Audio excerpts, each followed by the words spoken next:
Ele deve ter alguma arma contra eles, e a última palavra vai ser dele, com certeza. Precisamos entrar nisso também. É com você, Jim. Você é amigo dele. Amigo uma ova. Não suporto esse sujeito. Apertou um botão na mesa. O secretário entrou inseguro, parecendo infeliz. Era um homem moço, já não tanto, porém. Tinha um rosto pálido e as maneiras educadas dos que são pobres e polidos. Conseguiu meu encontro com Francisco de Anconia. Perguntou Taggart. Não, senhor. Mas, com os diabos, eu lhe disse. Para não conseguir, senhor. Eu tentei. Bem, tente de novo. O que eu quis dizer é que não consegui marcar a reunião, senhor Taggart. Por que não? Ele recusou. Ele se recusou a me receber. Sim, senhor. Foi o que eu quis dizer. Ele se recusa a me ver. Isso mesmo. Falou com ele pessoalmente. Não. Falei com o secretário dele. O que foi que ele disse? O que foi que ele disse, afinal? Bem, o secretário disse que o senhor Francisco de Anconia acha o senhor um chato, senhor Taggart. A proposta que eles aprovaram era conhecida como a Resolução Anticompetição Desenfreada.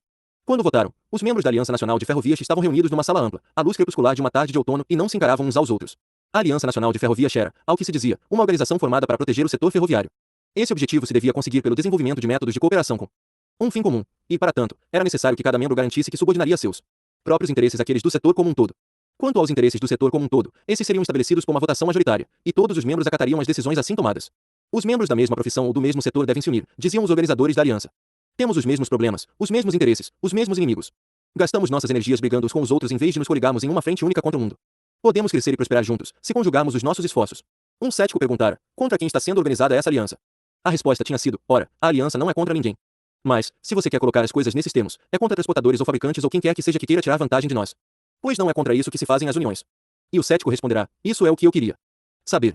Quando a resolução anticompetição desenfreada foi encaminhada para a votação no plenário da Aliança Nacional de Ferrovias, em sua reunião anual, veio a público a primeira referência que se fazia a ela. Mas os membros já haviam tomado conhecimento da resolução. Tinha sido discutida em particular por muito tempo, e com maior insistência, nos últimos meses. Os que estavam sentados no amplo salão do encontro eram presidentes de ferrovias. Não gostavam da resolução anticompetição desenfreada. Haviam desejado que ela nunca viesse à baila. Mas, quando veio, votaram a favor. Não se fez menção ao nome de nenhuma ferrovia nos discursos que precederam a votação. Eles tratavam apenas do bem-estar do público. Foi dito que, enquanto o interesse público era ameaçado por restrições aos transportes, as ferrovias estavam se destruindo umas às outras por meio de uma competição estéril, na política brutal da competição desenfreada. Ao mesmo tempo que havia áreas problemáticas onde o serviço ferroviário havia sido extinto, existiam extensas regiões onde duas ou mais ferrovias disputavam um tráfego que mal dava para uma. Foi dito que havia grandes oportunidades para as ferrovias mais jovens, nas áreas problemáticas. Se era verdade que elas ofereciam pouca recompensa econômica no presente, era também certo que uma ferrovia que funcionasse inspirada no espírito público estaria foi o que disseram propiciando o transporte aos moradores da região, o que era ótimo, pois o fim de uma ferrovia era servir ao público, não perseguir o lucro. Depois foi dito que os sistemas ferroviários grandes e sólidos eram essenciais aos serviços públicos e que o colapso de um deles seria uma catástrofe nacional. Além disso, disseram que, se um deles sofresse alguma perda esmagadora numa tentativa altruísta de contribuir para o bem-estar da nação, caberia aos poderes públicos ajudá-lo a sobreviver ao golpe. Não se mencionou o nome de nenhuma ferrovia. Mas quando o presidente do encontro ergueu a mão, num sinal solene de que começaria uma votação, todos olharam para Dan Conway, presidente da Fênix Durango. Somente 4 dissidentes votaram contra. Mesmo assim, quando o presidente anunciou a aprovação, não houve nenhuma manifestação da Assembleia, a não ser o mais pesado silêncio. Até o último minuto, todos haviam esperado que alguém os salvasse daquilo. A resolução anticompetição desenfreada foi qualificada como uma medida de autorregulação voluntária, que visava melhorar o cumprimento das leis há muito vigentes e aprovadas pelo Poder Legislativo. Ela prescrevia que os membros da Aliança Nacional de Ferrovias ficavam proibidos de se engajar em atividades definidas como competição destrutiva. Em regiões declaradas limitadas, somente uma ferrovia poderia operar. Em tais regiões, a prioridade seria da ferrovia mais antiga que lá operasse. Os novatos que se tivessem instalado deslealmente em tais áreas deveriam suspender suas operações num prazo de 9 meses após terem recebido ordem para o fazer. O Comitê Executivo da Aliança Nacional de Ferrovias tinha poderes para decidir, segundo seus próprios critérios, quais seriam as regiões classificadas como limitadas. Quando a sessão foi suspensa, os participantes se apressaram em sair. Não houve conversas particulares nem bate-papos amistosos. O salão ficou deserto muito depressa. Ninguém olhou para Dan Conway, nem se dirigiu a ele. No vestíbulo do edifício, James Taggart avistou Warren Boyle. Não havia marcado encontro, mas Taggart viu a figura corpulenta desenhada contra uma parede de mármore e logo soube quem era, antes mesmo de lhe ver o rosto. Aproximaram-se um do outro e Boyle falou, com seu sorriso menos aberto do que de costume, fiz minha parte. Agora é a sua vez, Jimmy. Você não precisava ter vindo. Por que veio? Perguntou James, mal-humorado. Ora, só para me divertir com a coisa, respondeu Boyle. Dan Conway estava sentado sozinho, no meio de uma fila de cadeiras vazias. Ainda estava lá quando a faxineira chegou para fazer a limpeza do grande salão. Quando ela acenou para ele, Conway se levantou obedientemente e se encaminhou vagarosamente para a porta. Ao passar por ela, meteu a mão no bolso e lhe deu uma nota de $5, em silêncio, humildemente, sem olhar seu rosto. Não parecia saber o que estava fazendo, agia como se pensasse estar num lugar onde a generosidade exigisse dele algum sinal antes de sair. Dagny estava quieta em sua mesa quando a porta do escritório se abriu e James entrou correndo. Era a primeira vez que ele entrava assim. Seu rosto tinha uma aparência febril. Ela não o vira desde a nacionalização da linha San Sebastián. Ele não discutira o assunto com ela, e ela nada dissera a respeito. Dagny tinha recebido provas tão cabais de que a razão estava do seu lado que não havia necessidade de qualquer comentário. Um sentimento misto de cortesia e piedade a impediu de dizer a ele a conclusão que se impunha com base nos fatos. Pela razão e por justiça, era uma conclusão única. Ela tinha ouvido falar do discurso dele perante a diretoria. Dera de ombros, achando engraçado.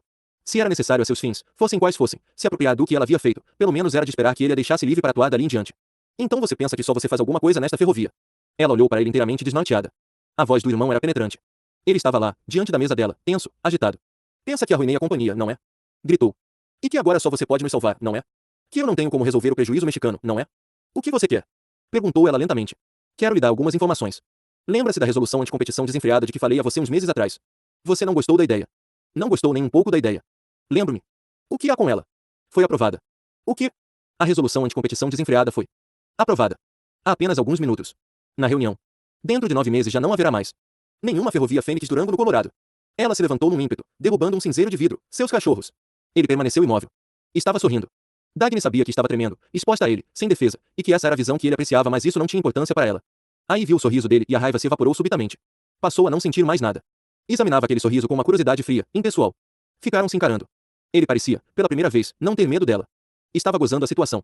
Para ele, a coisa significava muito mais do que a simples destruição de um competidor. Não era uma vitória sobre Dan Conway, era uma vitória sobre ela. Dagny não sabia como nem de que maneira, mas sabia que ele tinha certeza disso. Por um momento, ela pensou que ali, diante dela, em James e na força que o fazia sorrir, estava um segredo do qual ela jamais suspeitara, que tinha uma importância crucial e que começava a entender. Mas esse pensamento apareceu de repente, e de repente também, sumiu. Ela se encaminhou para a porta de um armário e apanhou seu casaco. Aonde você vai? Perguntou James, com uma voz que denotava desapontamento e certa preocupação. Ela não respondeu. Saiu apressadamente do escritório. Dan, você tem que combatê-los. Eu vou ajudá-lo. Lutarei por você de todas as maneiras. Dan Conway sacudiu a cabeça. Estava sentado à sua mesa e tinha diante de si um grande mata-borrão com manchas desbotadas. Havia uma luz acesa num canto da sala. Dagny se dirigira diretamente ao escritório da Fênix Durango. Conway lá estava e permanecia ainda sentado, como quando ela chegará. Sorrira ao vê-la entrar, dizendo, engraçado. Senti que você viria. Sua voz era calma, sem vida. Não se conheciam bem, mas tinham-se encontrado algumas vezes no Colorado. Agora, ante a proposta dela, respondia, não. Não adianta. Você está se referindo ao fato de ter se comprometido com a aliança a obedecer. Aquele acordo não vai